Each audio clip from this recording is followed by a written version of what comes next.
nagiging crossroads. No, just like many other religious organizations, na we're just a preaching community.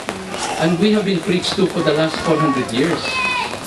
We have been preached to. Tapos sa focus, wala rin kaming ginawa, kundi magbigay din ng talk. Talk sa CLP, talk sa Covenant Orientation, talk sa MER, puro talk. No? Para bang as if holiness was measured in terms of the number of talks that you give. People do not realize that holiness is about discipleship. It's about loving like Jesus loved. It's about caring like Jesus cared. And before Kalinga, after 400 years of being a Catholic country, wala namang Pilipino na nagbibigay ng lupa niya para sa mahirap.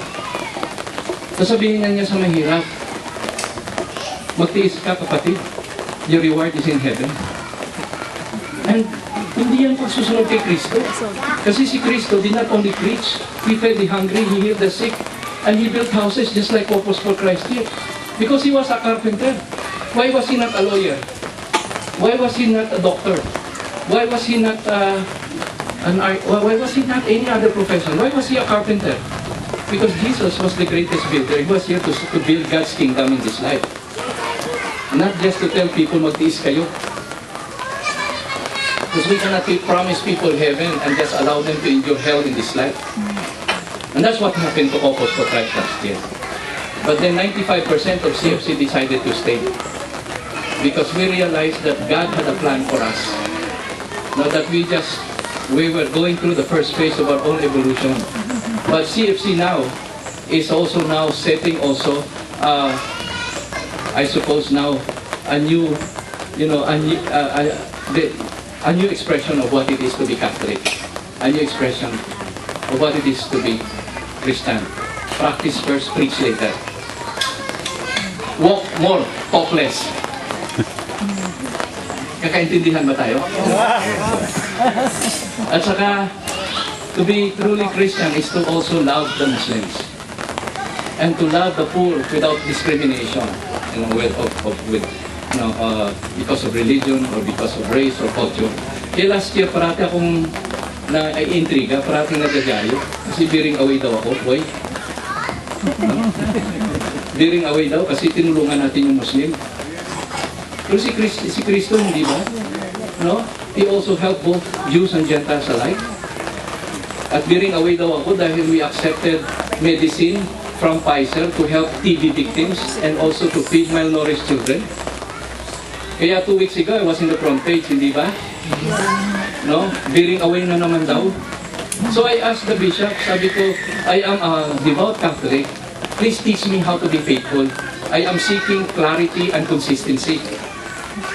Sabi ko, is it okay for Catholic charities to receive donation from pharmaceuticals and not okay for Gawad Kalinga to receive medicine for tuberculosis? I'm just seeking consistency. Pangalawa, I said, if that is the policy now of the Catholic Church, should all people working with pharmaceuticals all over the world, should all Catholics now resign from their jobs? And because if you want to be consistent, should we now stop buying medicine from pharmaceuticals who also sell contraceptives? Gusto ko lang magtanong. So mula ngayon, huwag na kayong bumili ng Norvas kung may high blood pressure kayo kasi gawa ng Pfizer yan.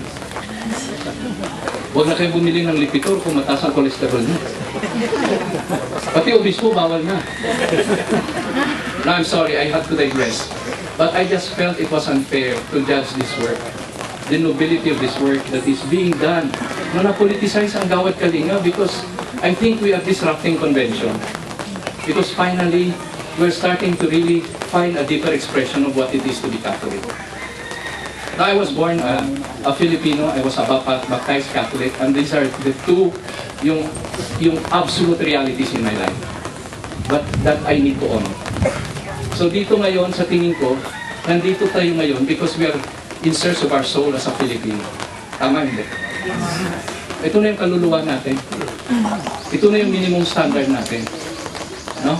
that finally there will be social justice in this land. Ilibing na natin si Doña Victorina. Lahat ng mata pobre, mawawala na sa Pilipinas. Hindi na ako nagsabi kay Father Damaso, si Doña Victorina na lang.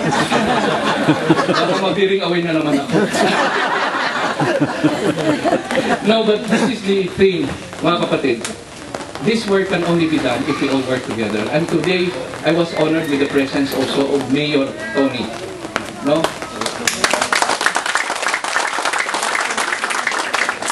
Mas malapit ang loob mo dahil kapangalan mo rin, di ba? At saka si Governor Ted. You know, what is important here is presence.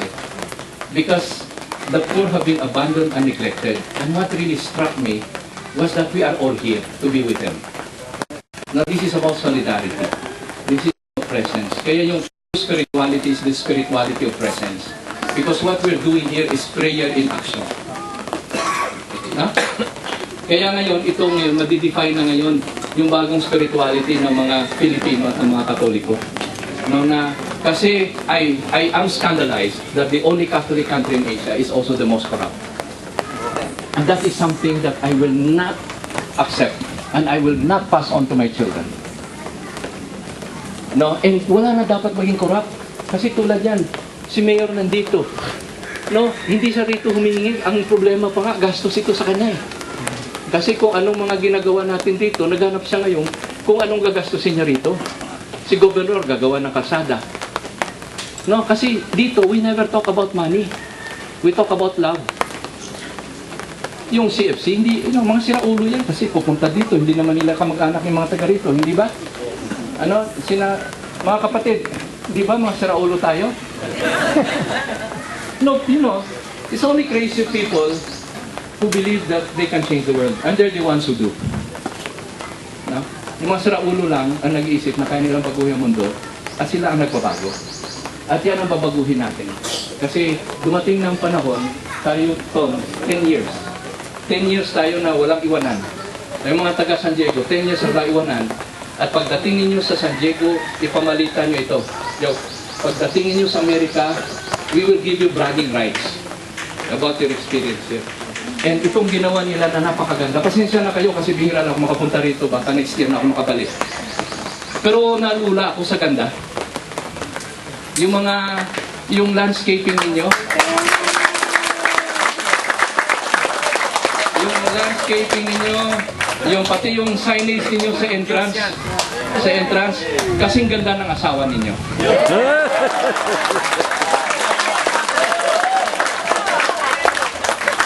Kasing ganda ng mga taga San Diego na nagmahal sa lugar na ito. Kaya lahat na naninirahan dito magaganda at gwapo dahil lahat sila ay minahal. We brought out what is beautiful in them because we give the best of ourselves to the least of our brethren. So sa Gawad Kalinga sites natin, Lorna, Ariel, I'm sure that this is satisfaction that is unimaginable, hindi natin ma-measure. No? Pero ito kasi ngayon ang mangyayari, this is going to be a template. Wala na ngayong pangit na GK site na itatayo dito sa buong Bataan. At kanina si Mayor, nagbigay na naman, may 1 hektarya na naman. Ngayon, di ba? Magiging fisherman's GK village naman natin. Pero kung maaari lang, Mayor, pwede ba magdagdag tayo dito ng skilled worker para kung matapos natin ito, umpisa na natin doon sa kabila? Kasi mga taga San Diego, I think, gigil na magbibigay ulit ng 30. Sinusugo ko na kayo, ha? Pati yung signage ninyo rito, yung sa labas, sobrang ganda. Mas maganda pa sa mga subdivision ni Manny Villar.